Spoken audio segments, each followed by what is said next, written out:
Well, hello and welcome to this week's Midlands Sports Scrapbook. My guest has an enviable collection of firsts. She was the first Oxford University student to dress as a man to break down a male bastion. She was the BBC's first female sports presenter, and she was the first British over 35, and I can say that, real tennis champion. And I suspect she was also the first and the youngest winner of a legendary ITV quiz show. All will be revealed as we spend the next hour or so in the company of Warwickshire-born Sally Jones. Sally, that's quite an introduction of first. Did you realise you'd achieved all these things in your life and No, career? I'm a terrible old jack of all trades. Mostly I wasn't any good at most of those things, but not many other people did them either, like real tennis. You know, there were only about half a dozen women playing when I took it up. So you thought, I'll find something where there's not many people and I can be a world champion. That's a very good idea, isn't it? I wasn't even looking to be a world champion. It just sort of turned out that way. Yes. But you do yourself down because you are one of those people who's been able to embrace everything. I know you were a very, very successful pupil. You got into Oxford, didn't you? And you did a whole pile of things. I mean, were you a very bright little girl? I was very lucky with my dad. He'd grown up in Bangor in North Wales, and in those days, the thing that made the difference between whether you do something with your life and really could succeed was whether or not you passed the 11 plus. He was naturally a bright lad, and he could sort of add up just looking at a row of figures. He later went into Lloyd's Bank. Eventually became the bank manager at Coles Hill, which is a tiny little branch. We used to live over the shop from the age of 7. But he'd got this absolute fixation with my brother and me being, you know, reasonable at work. So every night when I came back from school, he'd make me do progress papers. So in the hopes that I would get through it, was like a kind of exam practice. Yes, yeah. So that in the end, for 1 year, I got a year young into Coles Hill Grammar School, and that was all thanks to my dad and the progress papers. And then, because I didn't really enjoy it all that much, it was a bit sort of rough and, you know, it was a lot of kind of, you know, rural boys bullying you, basically. And both my old headmistresses said, why doesn't she try for King Edward's? I'd never heard of King Edward's, but I did hear that I'd have to go by train from Coles Hill Station every day, and I loved trains. And the idea of going on a train every day to get to school was so brilliant that I absolutely insisted that I take the exam.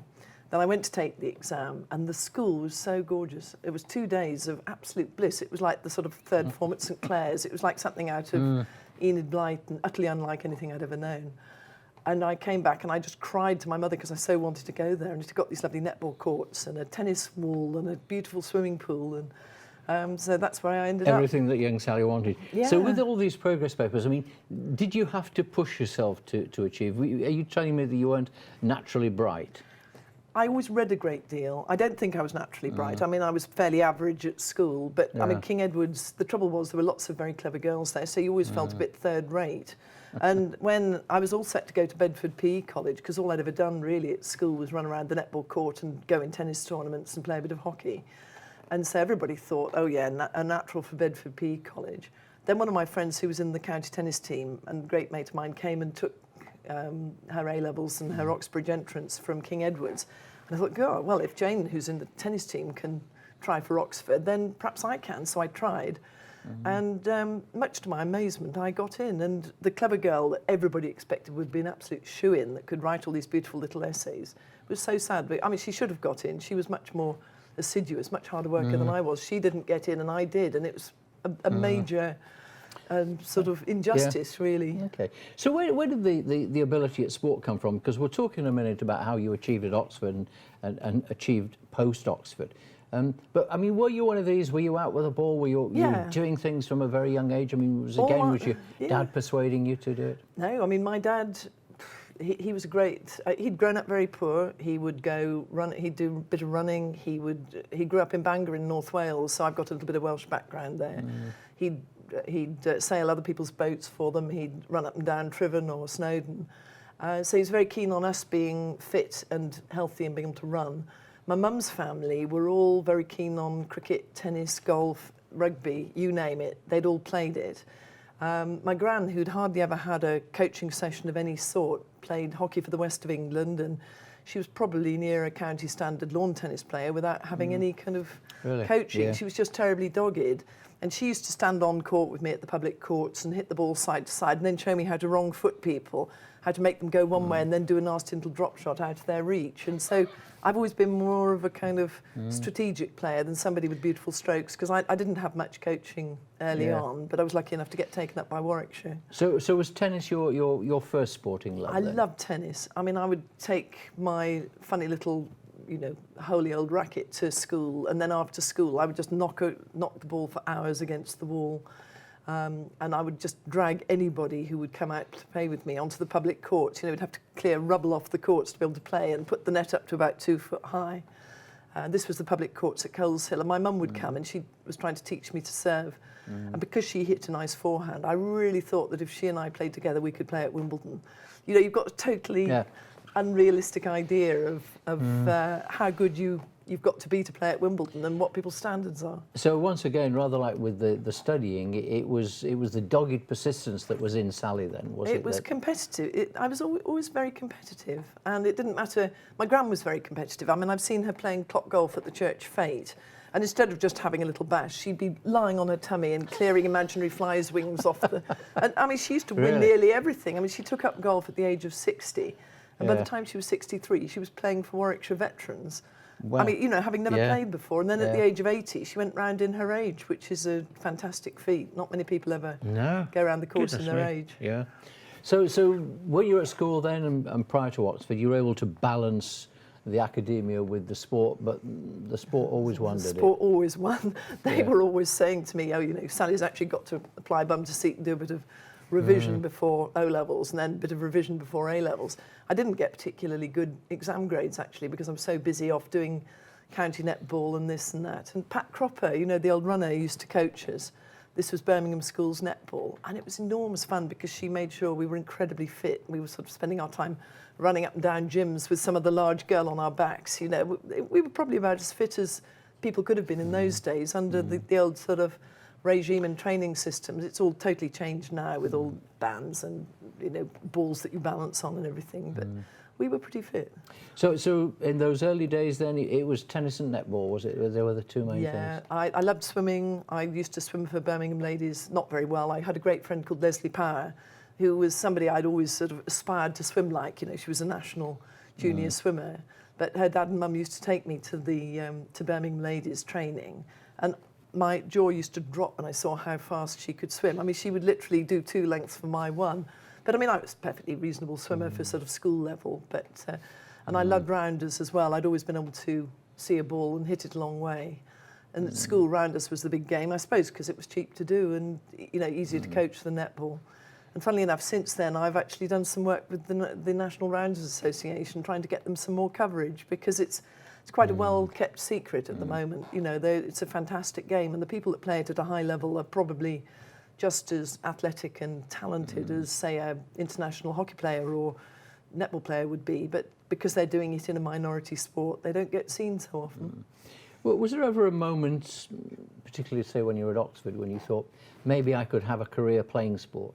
Well, I really had to make the choice soon after I went to Oxford, because they had a thing called the Junior Whiteman Cup Squad, which was people who were keen to play lawn tennis, tennis tournaments, who might be prepared to train up to a level, possibly to play internationals. I mean, I was always more of a doubles player. I got my best results through doubles rather than singles, although I had 1 or 2 reasonable singles results. But at first I liked the idea of trying to get into the Whiteman Cup squad. The trouble was, it would have meant 3 days a week at Queen's Club and 4 days a week trying to do my work at Oxford. And the trouble was, I wouldn't have done either very well. And knowing me, I would have just wanted to be on the tennis court all the time. So that was when I just sat down and thought, right, I'm not going to pursue the tennis to that level. I was still playing county tennis, and it was a huge thrill to play for Warwickshire. It was what I'd always wanted to do. And to go to County Week when it was Group 1 at Eastbourne. I was actually their captain for a while in my 30s and 40s, and now I'm their press officer. And they do pretty well, actually. You're still hanging in there. Yeah. So what was it, 5.5 blues you got at Oxford? Well, it was sort of, I think it was 3 main blues and two half blues, but I got several 3 years running, like the tennis and the squash. We say fairly randomly, oh, they've got a blue. How does that equate? Is that like winning a cap at cricket, It's a that bit sort like of thing? winning a cap at cricket, but the only way you can actually get a blue is by playing in the match against Cambridge. Right. You can play every other match, and if you're injured in the match, for the match against Cambridge, and you don't actually turn out for that, you don't get the blue, which is a bit tough. It's harsh, isn't it? Yeah. Wow. And I mean, for me, the beauty of Oxford, because I wasn't having to train flat out at the tennis, it meant that I could try other things that I'd never really done before, like modern pentathlon. And I'd done a bit of fencing at school. I'd never shot a pistol in anger. And I'd done a little bit of riding on a local farmer's pony. That the farmer was one of my dad's customers, so that was the way I had a bit of basic riding. But the other people in the Oxford team had all sort of won Midland Bank horse trials and things. So, you know, you don't half learn a lot from riding alongside people who've got that kind of standard. You're persisting in painting yourself as the sort of, you know, the lowly cousin and the one who could do a bit of this and a bit of that. Well, but that's not really really right, was a is bit it? how it was. I mean, the tennis was tennis and netball were what I really focused on. I mean, I used to do an hour's shooting every morning when I came into school. I came in on a very early train because that was the latest train that would bring you in from Waterorton to school. So I was usually underneath the netball post by about 8 o'clock in the morning. And so, of course, you get to a stage where you can almost shoot with your eyes shut.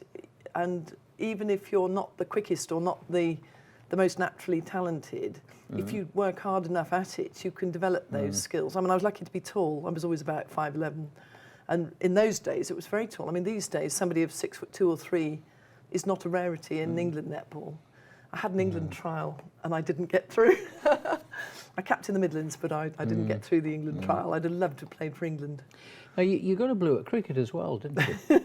That's a real joke. I mean, they got roughly 10 people that had played cricket that wanted to play for Oxford.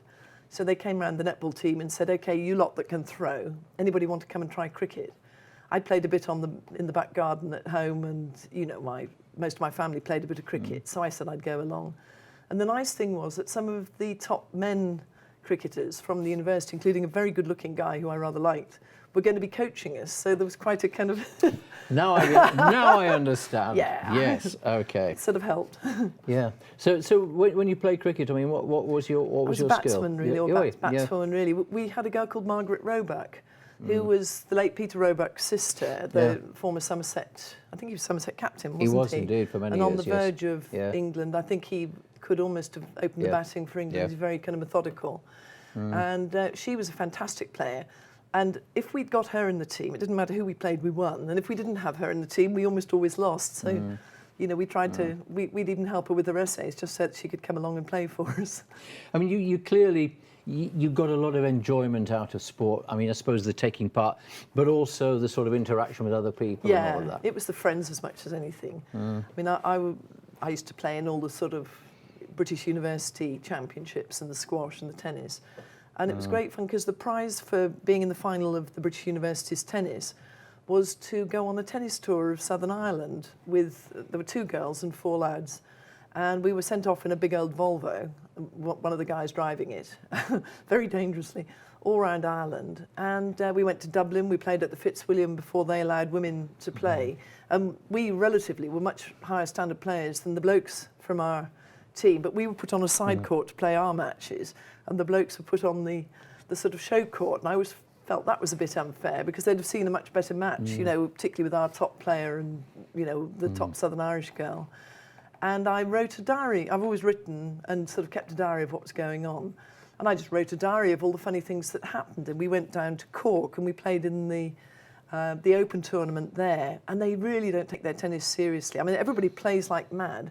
But then they have a wonderful time in the evening. They play drinking games. And once they get down to the quarterfinals, they have a guy who's a professional auctioneer, and he auctions off each of the players. And if it turns out later that you've bought or, you know, bid for and got the player that wins the tournament, you get 3/4 of the pot. And if you've bought the runner-up, you get 1/4 of the pot.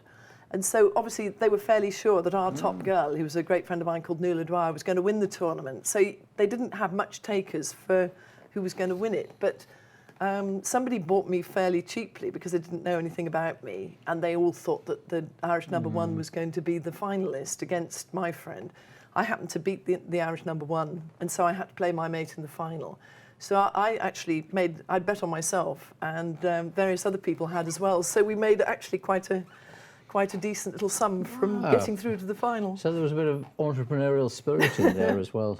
But I mean, you said that, you know, what you didn't have as a natural skill, you worked on. It's kind of like, you know, the hours that David Beckham spent in the back garden with his dad, wasn't it? Oh, practicing free kicks and all these other things that you can work at it, but still had the enjoyment that which was you were looking for. I mean, I couldn't really afford to join at that stage when I was in my teens. I at first couldn't afford to join an expensive club like the Priory, but what I did was put up a kind of it was a bit like a volleyball net in the back garden, and it's got an elasticated ball on a string strung between two uprights.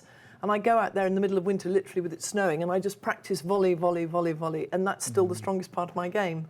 And I'm not particularly a natural runner. I mean, I'm even when I was a lot less large than I am now, I was never a natural runner.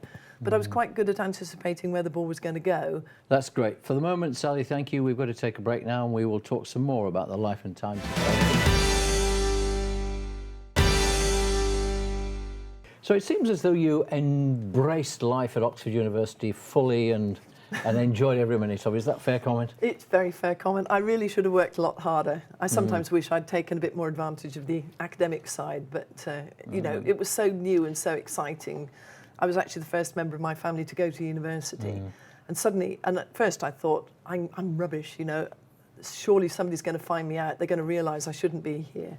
And then bit by bit, I just thought, oh, well, stuff it. Yes. You know, I just sort of got into it. Absolutely. And you joined the Broadcasting Society, didn't you? What was that sort of learning the skills that were to put you in good stead for later? Yes, I just sort of thought it'd be fun to do, because I was trying to think what I could do as a job. Now, I'd always thought I was going to be a tennis player and play at Wimbledon. And then I could, by then, see that it wasn't what I wanted to do. I wanted to do something either to do with writing or to do with journalism or broadcasting or something. So I just sort of tried my hand at everything. And most of the time we sort of went and had a large sort of cheese and wine kind of lunch and did a bit of light broadcasting for an hour or so, and then came away. It was all fairly relaxed. But I was very lucky, because after the tennis tour of Southern Ireland, I put in a kind of account of it, you know, like a travel writing piece, for a prize that the Sunday Telegraph were giving. And because all sorts of weird things had happened, we'd met members of the Young IRA, and we'd, you know, had all sorts of weird experiences when we were there. And I included all these and wrote it in a fairly sort of jokey style. And it happened to win. And so suddenly I'd got about £1,000 to spend on my 21st birthday party, which was very welcome. But it also gave me the confidence to go to BBC Radio Oxford and say, look, no one's doing much about the university. Would you like, if you could show me how to use your sort of old-fashioned big brick-shaped tape recorders called Ewers. I remember You remember Ewers, I bet? do indeed, yes. They were so heavy, but so they allowed me to do that and to go off and, you know, I would go and interview the members of the men's blue boat, you know, before the boat race, or go and do pieces about, you know, different things that were happening in Oxford. And you don't half learn on the job, because I did a piece actually with the women rowers. And I hadn't realised that when you're interviewing for radio, the way you encourage people is not by saying, yes, oh yes, yes, and that really you should just be like this, getting them to tell you more about it. And so I had an 8-minute tape, and it was solid with yes, yes. They said, well, look, the interviews are very good, but you must take out all the ums. Lesson learned. It took me about 2 hours with a sort of razor blade and that sort of sellotape stuff, the white tape, to get it without the ums. I noticed in that introduction there you said you thought about a career in writing or journalism. So there was a very distinct line there that you didn't necessarily associate the two. It was like book writing. You know, I'd always wanted to write books or to write kind of thoughtful things. I enjoyed writing essays, but I did find that the moment I was getting into journalism, I used to write and send out sports reports from when I was about 16, 17, and I also used to do reports on junior tennis for the British Tennis magazine, because they quite like to have an actual player writing those. There was a dear old guy called Boris Harris, who was then the sort of star junior tennis writer. And all the county officials were terribly suspicious of Boris, because he looked ghastly. He was sort of greasy looking with a lot of ringlets. He was terribly old, and he always used to sort of suck up to all the blonde and pretty girls. I mean, Sue Barker was his absolute favourite. And he used to write acres of purple prose about what a beautiful player she was. We thought, oh, that little stick-like talky, what's it? And of course, she turned out to be the most wonderful player, and he had actually got a very good eye for who was going to be a great player. She's a year younger than me, and you could actually tell from the age of 13 that she was going to be very, very special. She was coached by Arthur Roberts. But Boris Harris used to write to me every week because he just used to like to get a sort of funny, jokey letter full of stuff about tennis back. And he was always encouraging me to write. And he was saying, you know, you can make people laugh, do write, do write. And it was sad because both his wife and child had been killed in a car crash. I think he was actually a very lonely man. I don't think he was at all a kind of unpleasant sort of little girl fancier or anything. But because he wrote on junior tennis, everybody was very suspicious of him. But he remained a good friend of mine up to the end of his life. And I'd never seen any sort of problem with him at all. He was just a lovely man and very encouraging. I'm never sure when you do research on somebody how much you should believe. One thing I did read was that when you were at Oxford, you were a rock and roll champion. Is this true? Well, I had a great friend, I have a great friend, and she was the president of the Oxford Rock Sock, which is where you learn to do the sort of Eddie Cochran, Buddy Holly type jiving. And we used to go every week to a class that was at the top of the Broad Street in an upstairs room, where a dance instructor called Ray would teach us to do all these little jerky movements, and we had sort of full skirts, and we looked like something out of the 50s.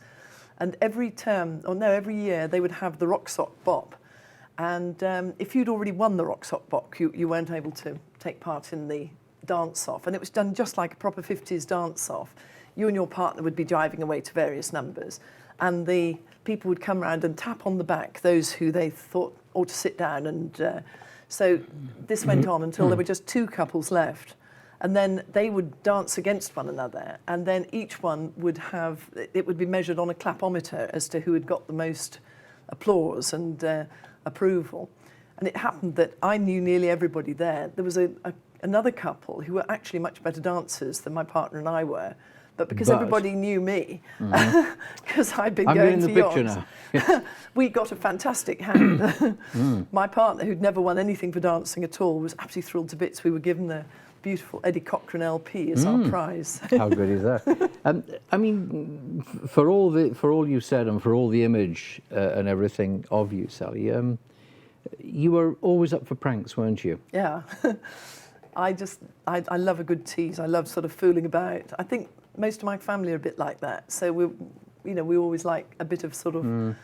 The worst thing that our son did recently we didn't realise it was April Fool's Day. He rang up and told his sister that he'd got some girl pregnant and that she wanted to keep the baby.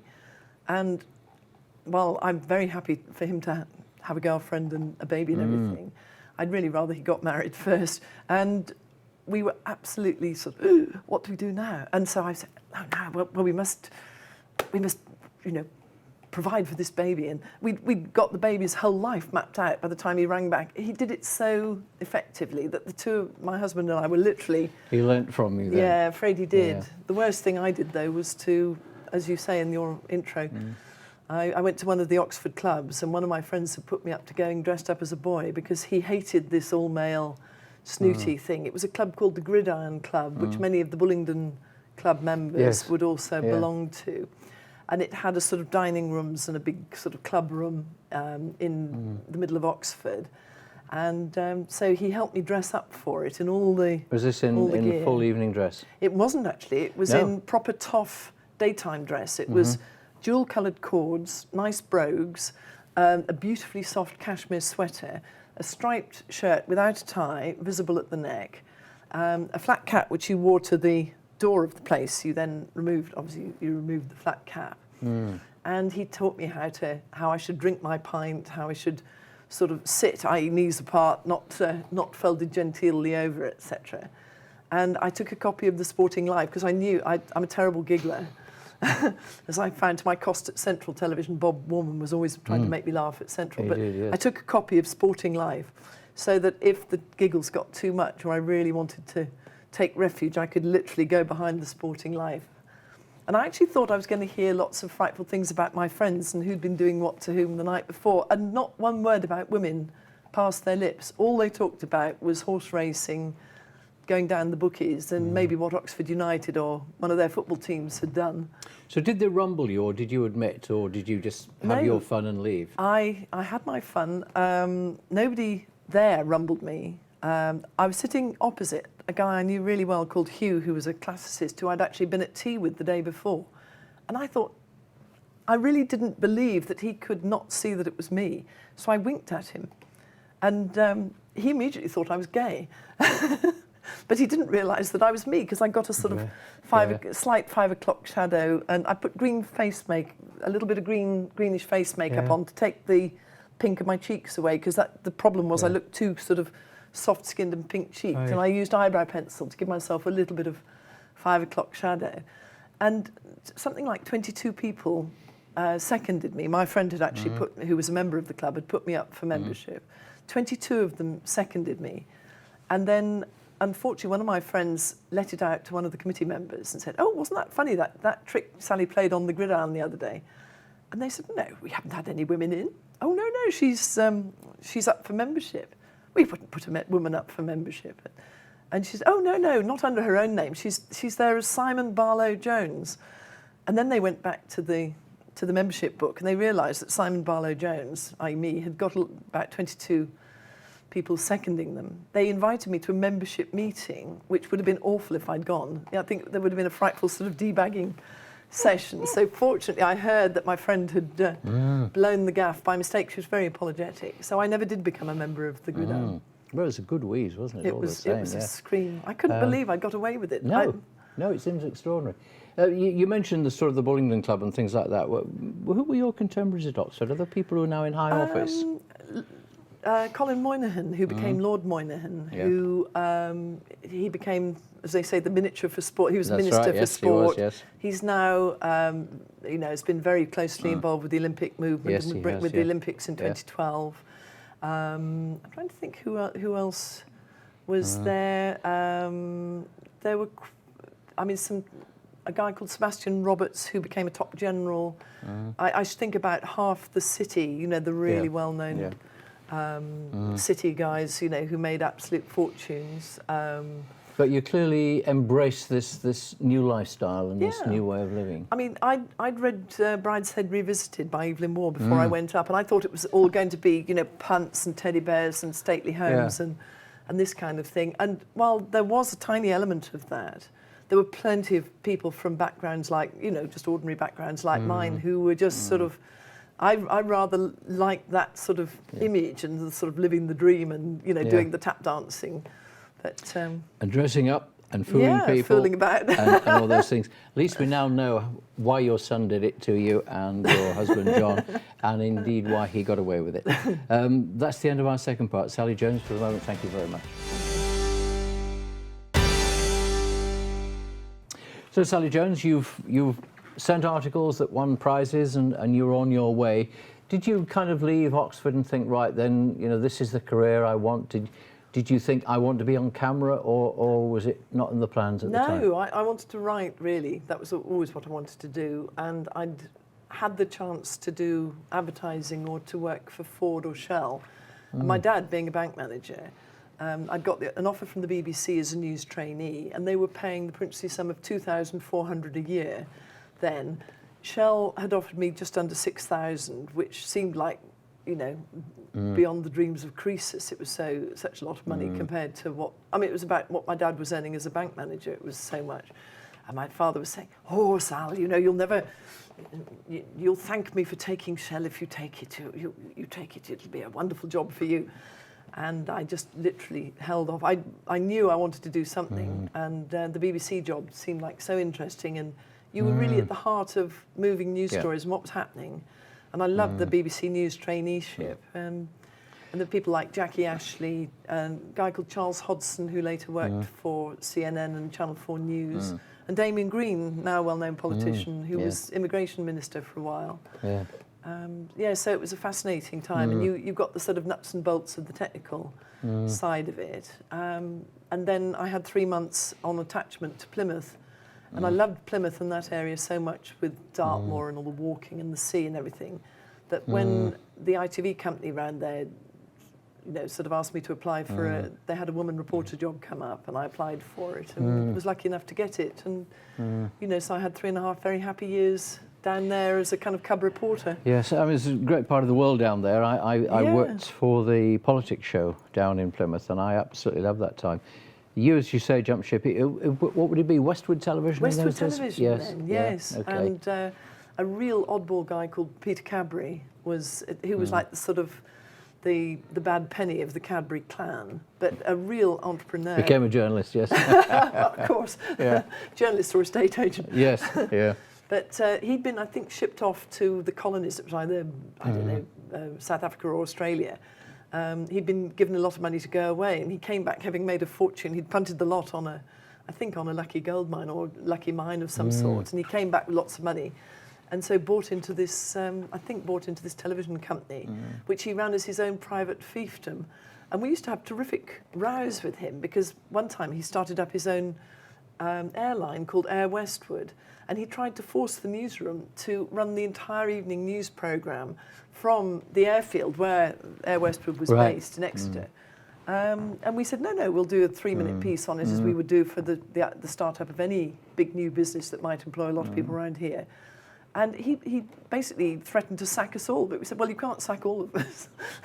And he finally climbed down. So, yeah, it was really interesting. And Yeah, so while you were down there, I mean, as you say, there was the walking, beautiful part of the world. Yeah. How was the rest of the sport? How was the squash and everything else? I played squash for Devon, which wasn't a particularly high standard, but, it was nice to play county squash down there. And I also played tennis. I was still playing for Warwickshire, but I played in these sort of very highly competitive, kind of teeth-clenched women's leagues. The Devon leagues were quite a high standard, and you played some good matches.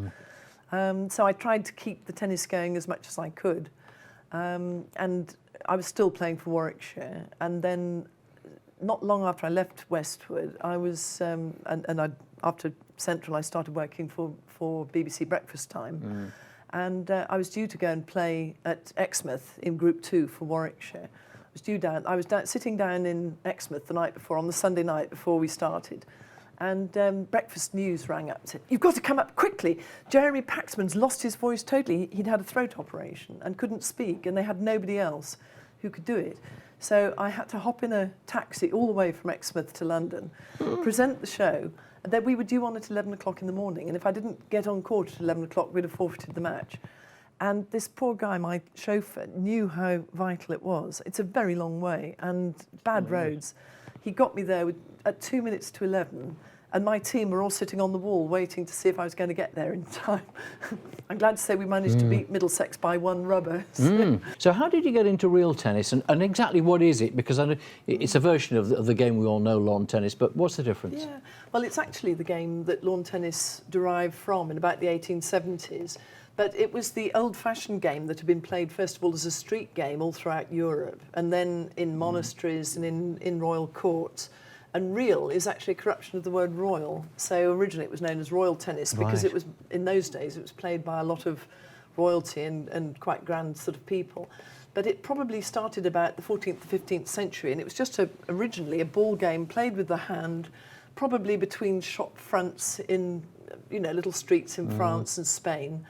And then it got taken up in the monasteries because you got people who weren't particularly religious in those days, who were maybe the second son who'd be sent as an abbot or as a sort of trainee priest, really to give them something to do. And so they wanted some sort of exercise. So they'd end up playing this ball. And originally it was played with the palm of the hand. And the French word for real tennis is jeu de paume, which means game of the palm. So it was palm of the hand. Gradually, little strung rackets developed and they got bigger and bigger.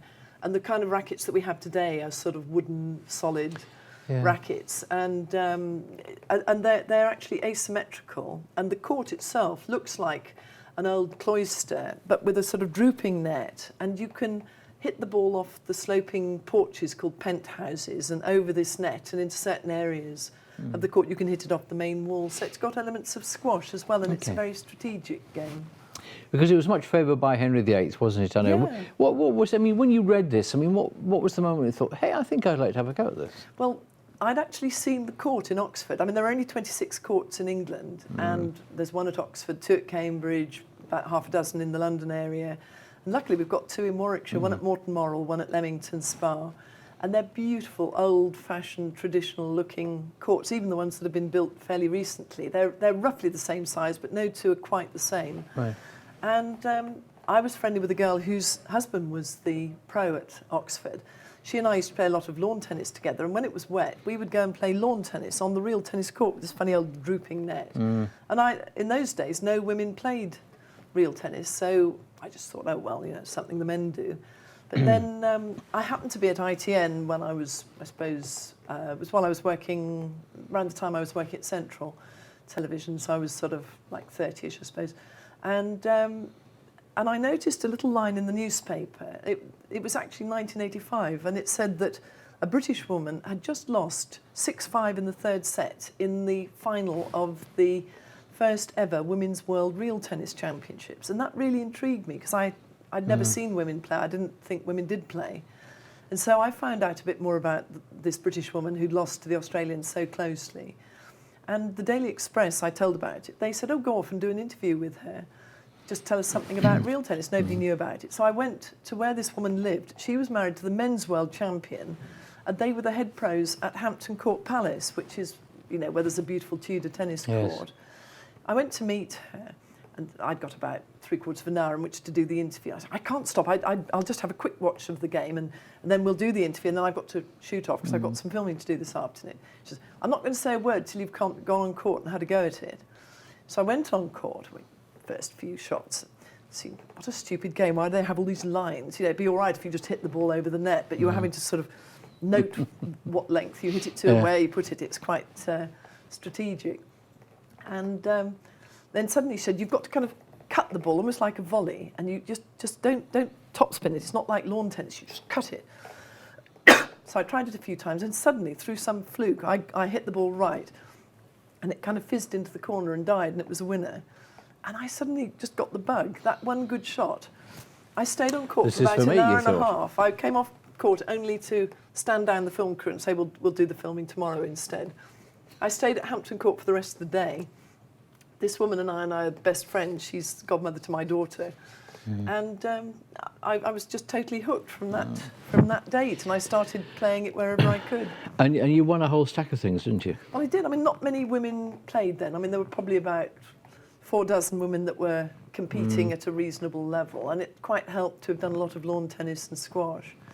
And so about 2 years later, I won the British Open for the first time. But the 1 year after I'd sort of first started training at it properly, I met in the final of the British Open, the woman who'd introduced me to it. Her name's Leslie Ronaldson, and she's a very clever player. She'd been a squash international. I took a set off her, but she was just too clever, and she knew exactly where to put it. So I finally went down to 6-4 in the third, but I was hooked by then. So how much active sport do you still do? Well, you've actually asked me at the right time. We've just had the Women's World Real Tennis Championships staged at Leamington. It's the very first time they've ever staged them in the Midlands, and Leamington actually only went mixed in 2008. Up to then, for the previous 162 years, it had been an all-male preserve. It was a real sort of bastion. It was just like a gents' club out of London. And it was really wonderful when they finally decided that they were going to let women in. And because the Women's World Real Tennis Association was so pleased to see that they had finally opened the doors to women, they were very pleased to offer them the World Championships. And it's been brilliant. I mean, I have bad knees now from having done far too much sport in my younger days, but I'm still, I suppose, I'm probably in the top 20 still, just about, at real tennis. I still play averagely bad lawn tennis, mainly doubles because my knees don't allow me to run like I did. I still play a horrible sort of drop-shotty kind of squash for Warwick Boat Club. But what I particularly enjoy really is covering sport. I mean, I was actually also press officer for the Women's World Real Tennis Championships. We got Your Old Bunch Central TV down to filmers, and we had quite a lot of coverage and, doing profiles. Yeah. And we've got a girl who's now world champion, who's 24 years old, or nearly 24, and she's in the top 20 men and women at real tennis. Wow. She's a stunning player. That's some achievement. I mean, you mentioned ITV. I remember when I was still there and after you'd left, being in touch with you. And I remember doing a feature with Charlotte Cornwallis. Oh, yeah. And she, of course, beat you memorably on one occasion, didn't she? Yes. Was it one of the finals, was it? She did. Yeah. I mean, I've lost her once, twice, but I actually beat her in the World Championship final in '93. Yeah. I was second 3-1 down, and I was convinced that this was it. And I'd been playing rather cagily and carefully, and so trying to play to a length, because she was a former international hockey player. And she was very powerful and cut the ball beautifully and was very, hit beautiful winners. So I thought, it's no good continuing to play like this. I've got to change the game. So I suddenly started hitting everything as hard as I could. And it just took her aback. She was only about 20 then, so she was still quite inexperienced. And I think suddenly the change in pace just threw her a bit, and it just allowed me back into the game. But I was 38 at the time, and I was so thrilled. My daughter had been unwell the previous week. She was 8 months old. I had to pull out of the British Open, and so in a way I really felt there's nothing riding on this. I'm not expected to do any good. So I just kept beating people I wasn't expected to, just through being utterly relaxed and going on court and hitting and hitting. And when finally, I'd been in the World Championship final the 2 previous times, that it's only held every 2 years. And I really thought that this was my last ever chance of doing any good. And when I saw the final shot, she hit the most incredibly hard, well-cut ball that hit the top of the net. And I was absolutely praying for it to drop her side rather than my side. And it dropped her side. And I literally wept. I'd so wanted that title for so long. We mentioned about the articles you've written in newspapers. You've written books as well and all sorts of things. Now, you leapt into print in defence of your daughter rather famously once, didn't you? Tell me about that. Well, my poor daughter, who she'd rather against the odds, had become a model while she was at school, and she was with an agency called Profile in London, who are actually a very well-known national, very good agency. And they did expect their people to be all models are expected to be very thin. My daughter, to me, was pretty thin. She was 6 foot tall, 9 stone. She'd been revising for her AS levels. She'd maybe put on 4 pounds, perhaps, no more than that. And when we went to the auditions for London Fashion Week, the agency took her aside after about 2 hours of training of how to walk the catwalk and all that. And they said, we think you've put a little bit of weight on. We really don't think you should do London Fashion Week this time. And of course, she was heartbroken. She'd been so looking forward to it. It was one of the, going to be one of the great experiences of her life. And so I came out, and she wrote a piece about why am I too fat for London Fashion Week at under 9 stone and 6 foot tall. And I wrote a piece about how, to me, she looks stunning, and I'll fight anybody that says she doesn't, and how stupid it was to try to make very young girls very self-conscious about being absolutely stick thin. And as a result of that, she was actually asked to walk 2 or 3 times in different shows at that London Fashion Week. I was about to say, what sort of reaction do you get? You've just answered that question, well, don't you? I mean, you always get trolls. If you write anything in the Daily Mail, you get things like saying, God, they look like the back of a bus, the pair of them, that girl's fat as a pig, or, has that girl ever looked in a mirror, or why on earth does she do her hair like that? You get all sorts of disobliging things, but from television, you have to have a skin like a rhinoceros and just not take any notice or laugh at it. Absolutely right, yes. Yeah. I quite like trolley stuff because I tend to kind of write something jokey back. Suits you then, doesn't it? Yes. Let me just ask you about quizzes and quiz shows and things. Because you made not a career out of it, but I mean it's been a big part of your life. Now, what's this? At 18, you appeared on Sale of the Century with Nicholas Parsons, and you won. Well, I always loved quizzes. My mum loves quizzes. We all just love it. The sort of general knowledge thing. It's the competitive streak coming out, and it happened that I wanted to go and play at the Norwich tournament, and I hadn't at that stage earned very much money either at Lloyd's Bank, where I was working very reluctantly to earn some money, or with tennis tournaments. Usually if you earned a tenner for a tennis tournament, most of it went to pay for your digs that week. And so I then saw that Sale of the Century came out of Norwich and that they would pay your travelling expenses. So I applied to go on it and went to an audition in one of the hotels in Birmingham and was lucky enough to get on. And then they said, which week would you like to come in? And so, oh goodness. So I told them the week in April when the Norwich tournament was on. And that was duly booked up. And I went in and happened to have a good run, and I actually won £1,000 worth of silver. But best of all, I won I was given my travelling expenses, so it made Right. made was it a a good free week. week for me. Didn't matter so much about the tennis, did it, that Yeah. week? But I mean, you've done others, haven't you? You've done 15 Done to 15 1. to 1. I loved that. Krypton Factor, Mastermind, yes. Yeah, I really love them. My mum has done 15 to 1 as well. I'm going to be doing Quote Unquote with Nigel Rees shortly, which he's the guy that devised Quote Unquote, which is one of the Radio 4 fun quizzes. But I actually found myself up against him on 15 to 1, and he's an absolute Mekong brain. I mean, he's just amazing. He was brilliant on 15 to 1. He has made an absolute study of knowing pretty much everything there is to know. I think he eventually won it, but that was good fun. But Mastermind, it was really a sort of, how scared can I make myself, and get away with it? So I've been on Mastermind about 4 times. But my daughter was recently on it in the same series as I was. And she loves her quizzes. She's now just turned 22. And she'd captained her Oxford University, her college, St Hilda's at University Challenge. And she'd also been in the finals of the Schools Challenge. She was at King Edward's in Birmingham, where, of course, your lovely daughter was too. And so she'd had plenty of practice and loves quizzes. And she so nearly won her round at Mastermind. I think she'll probably have another go at it. So I mean, the picture I get from all of this is that you have, from a young age, always pushed yourself. You've never thought you were that great at doing anything, whether it was being academic or sporting, and yet you've achieved so much, haven't you? As I say, I'm a terrible jack of all trades. It's really I love a go at things. I'm not so bothered about being the very best in the world or, just doing nothing. But I'd hate to be a top-class tennis player these days, because all you ever see is the inside of the court, the inside of the hotel room, and your entourage. And obviously, you can make enough never to have to work by the time you're 30 if you're somebody like Sharapova or Andy Murray. But I would hate that type of life, that one-track life. I mean, I read the whole time, and I still follow the news like anything. I really enjoy, I'm a kind of news junkie, as I'm sure you are. And you just keep pushing yourself all the time. Sally Jones, it's been a pleasure to talk to you. Thank you for joining us on Midlands Sports Scrapbook this week. We'll be back at the same time next week with another guest. Till then, bye-bye.